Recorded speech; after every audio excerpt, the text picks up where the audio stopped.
Welcome to SethCraft. Today I want to do a comparison between two laser engravers. On this side over here I have the SandSmart Genmitsu L8. It's a 20W diode laser. And over here I have another newcomer. This is the Gluwphy 20W diode laser. So the two of these should be comparable in the amount of wattage they consume or use. And I hope that there will be a pretty good test between the two of them. So let's go over the extensive list of pros and cons and see an output of an engraving and a cutting on these two machines. I've composed a list of comparisons between these two machines, so let's go ahead and jump into this. Like I was saying, over here is the SandSmart Genmitsu L8 diode laser. It's 20W module there. And over here is the Gluwphy 20W diode laser. So let's start off with price point. The Genmitsu L8 is $900. It comes with the honeycomb base, the air assist, the 20W module, and is ready out of the box to be used. Over here, you've got the Gluwphy 20W. It is $1,000, so $100 more than the L8. It also comes with the air assist, the honeycomb cutting bed, and also the 20W module. It has just a slight bit more assembly than the L8, but honestly, it was not bad at all. So, $100 difference between the two lasers. Like I said, they both did come with the air assist. It's the same air assist unit here, except the L8 actually has the power coming from the front of the machine, as you can see right here, whereas the Gluwphy has a separate plug back here. The knob right here is going to turn this on and off, whereas on the L8, when the machine is on, this knob built into the front of the case is going to turn on or off the air assist. But as far as the output, they are the same module there versus right there. As you can see, both of these units have a lid that closes. Safety switches are included. There is a safety switch right there, and on the Gluwphy, they have reed switches which make contact down here and activate the safety. So as soon as this is opened, the laser will no longer have output. Same with this one. Once the lid has been opened up and this switch is no longer pressed, the laser turns off. So good to have that feature for safety purposes. You can see that these are transparent. You can see through them. It's much darker here on the Gluwphy, but that allows you to look through the laser without any kind of protective glasses on, such as these right here. Now you'll see that there is a camera on the L8. This works with Lightburn software, so you can have your lid closed. You can take a snapshot of your work and see what it's going to look like whenever it has been engraved there.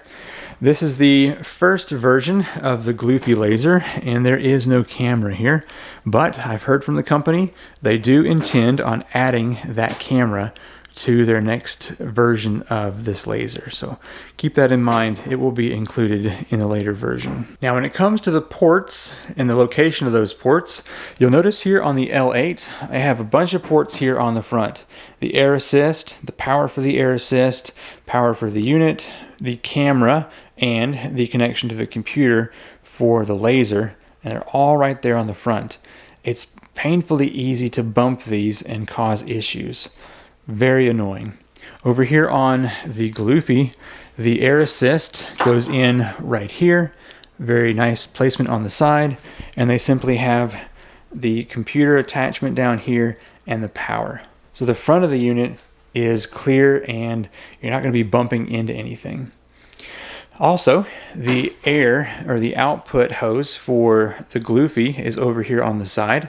A bit hard for you to see, and so that means I can press my laser further up against the wall and have a smaller countertop, whereas the L8, you have to have this thing pushed all the way back, and it kind of compresses my air exhaust back here because it is located on the back. So I've got I think it's a 32-inch table here, and as you can see, the L8 is sticking off just a little bit. So The port placement on the L8 is not my favorite, and it is much better here on the Gluwphy. In order to focus the laser on the L8, you've got a knob that is turned right here, and then you adjust depending on your material thickness. There's a little knob that spins around, and that will tell you the correct focus height. So it's a bit of work to get that done, and I'm constantly having to reference the manual. So I have to pull the manual out here and try to find that page. There it is. And that gives me the height for the various cuts on material, and I have to dial that in using the side switch here. Now on the Gluwphy, it has an autofocus. It's this little needle right here, and that will lower down and it'll tell the unit how thick the material is. And it's quite convenient to just press that on light burn and get that autofocused. However, if you're using the same thickness material, especially over and over again, you set this once and it's done. You don't have to wait for this to autofocus every time. Now both of these units have alarm switches. So right here you've got your emergency stop. Over here on the side is the emergency stop for the Gluwphy. Once these are pressed, it will sound an alarm and nothing will work on the laser until those have been reset. So that is rather convenient. Now on the L8, the power button is here on the front, and over here on the Gluwphy, it is even more prominent. It's this big button right here. One thing you can do with the Gluwphy is double tap the power button and it will home the laser. That's kind of convenient. Now the L8 does have a lock, so if you don't want anybody to be able to turn on this laser, you can lock that. The Gluwphy does not have a lock in that manner there. Now, if we take a look at the cutting base size, each does have a honeycomb base. The L8 has a 17 by 17 cutting area. Very nice to have this big piece. I can easily take a 12 by 12 sheet of Baltic birch and lay it in here and easily cut something or engrave something in that. The Gluwphy over here has a 12 3/4 roughly by 17.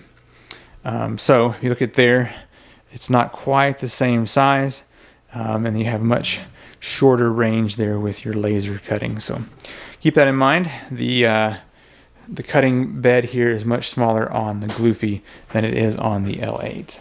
Now cable management, you can see here as the laser moves back and forth on the Gluwphy, the air assist tube can kind of get pinched back there, and so can the power cable. So it's right there on the edge where it hits it. So that is not quite as convenient to have that cable management as it is on the Gluwphy. If you move over here, the hoses and cables are down here tied into the bottom, and that really allows that to be nice and secure down there. As you can see, it folds off to the side, and then as far as this goes, it seems to be much more flexible and not causing any issues in there. If I push all the way to the back, it can touch a little bit, but doesn't seem to cause an issue.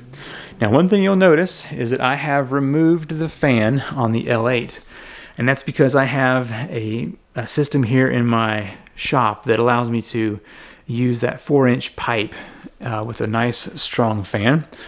Over here on the Gluwphy, they have got a filter and a built-in fan as well. So this is very different from the L8. I can remove this filter. It's got a pleated section on the back, and it's got little charcoal bits inside of there. And then here is the fan, which I don't think you can remove.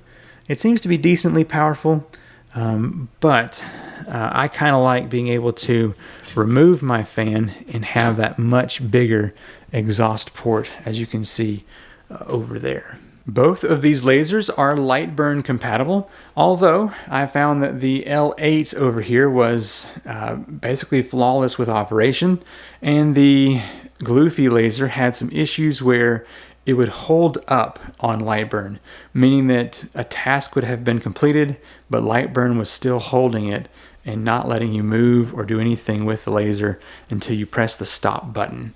So something, I guess, in the software is not quite right, and they may have already updated that in the newer versions since I've gotten this laser. And then lastly about these two machines is that the assembly of the L8 was extremely easy.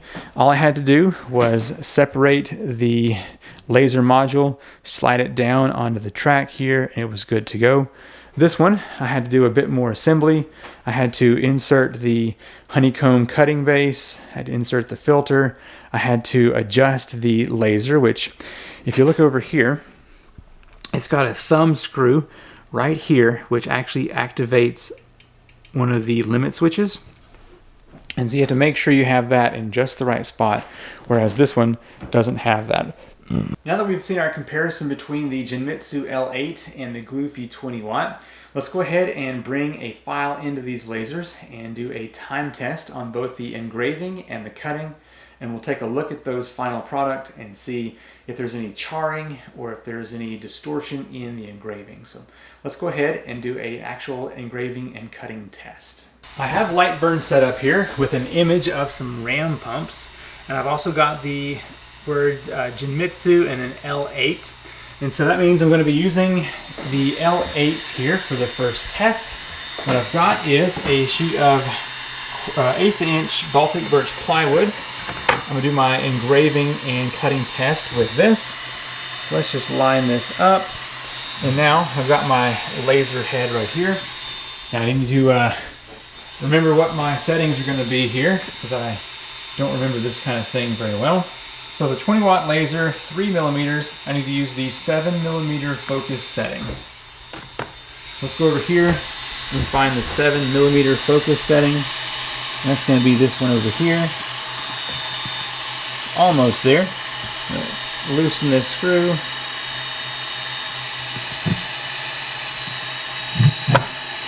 Touch that, and then bring this up here, and I should be good to go.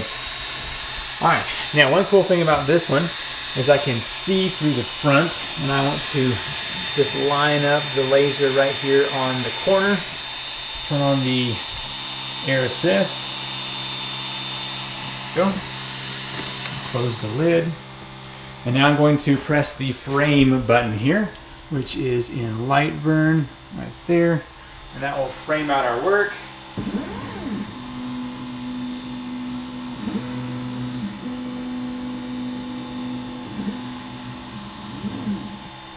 Alright, let me set a timer and press the start button.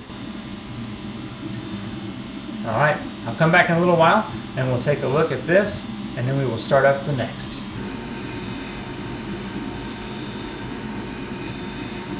The image engraving portion of this is now complete, and it has begun cutting out those letters.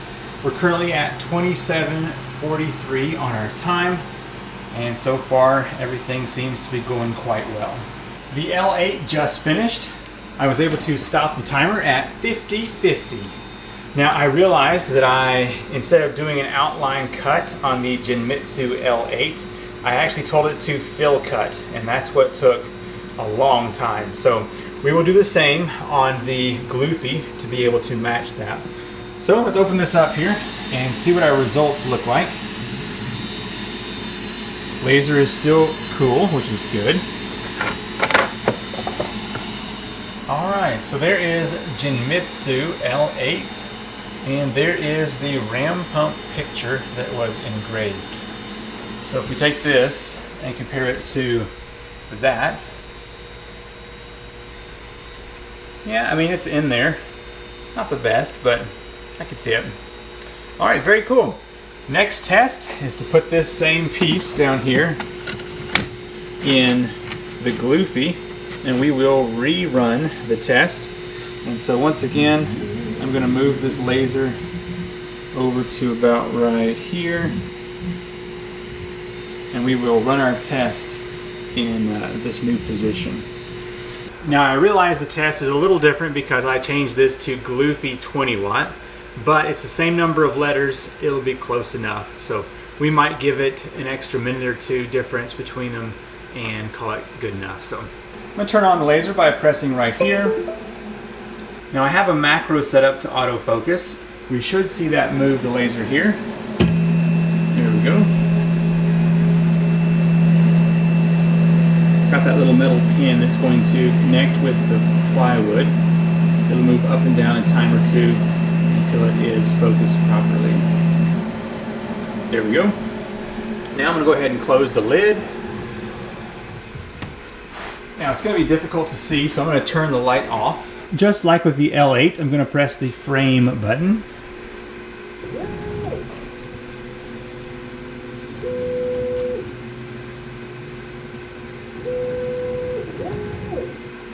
That should be good.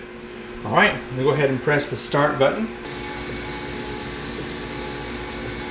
At 25 minutes, which is the very moment the laser started to cut out all the words, it triggered the fire alarm. So we will not continue the time test. We'll go ahead and, let's see, there we go. Oh, okay, so we stopped that. Let's go ahead and open up here and see what we get. So the fire alarm basically determines if there is any kind of flame in here. So let's go ahead and pull this out and look at it in the light. So the first thing we can note is that the Genmitsu had no problem cutting out the Genmitsu L8, whereas the Gluwphy triggered the flame alarm right here and stopped the test.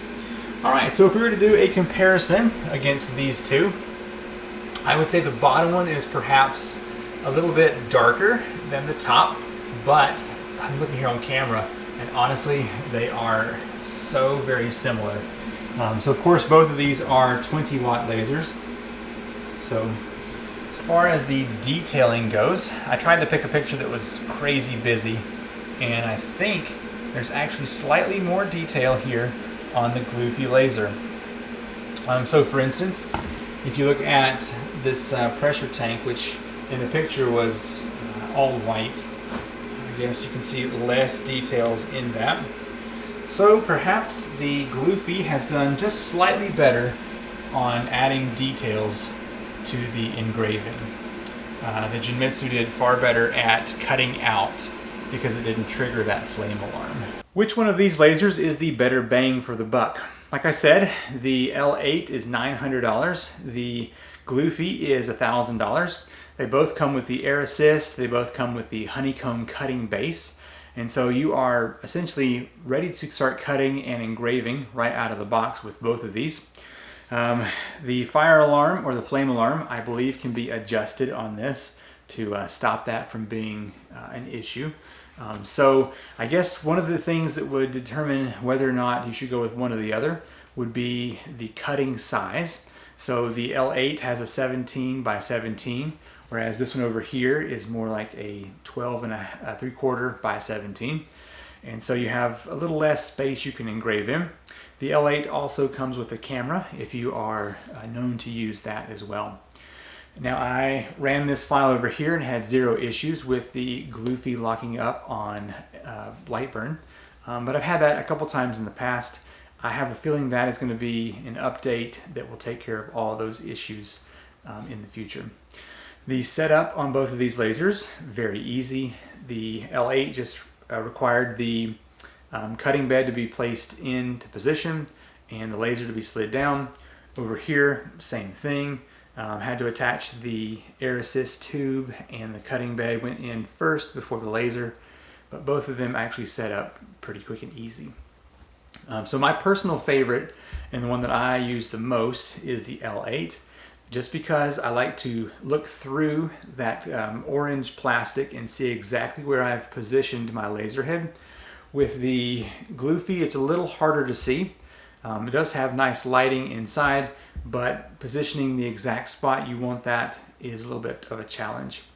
I've also noticed that on the Gluwphy, the red cross is a bit, or the red X, is a bit offset by about maybe a ½ inch diagonal, and so it's not really a very good indicator of where you're going to be starting your cut, so keep that in mind.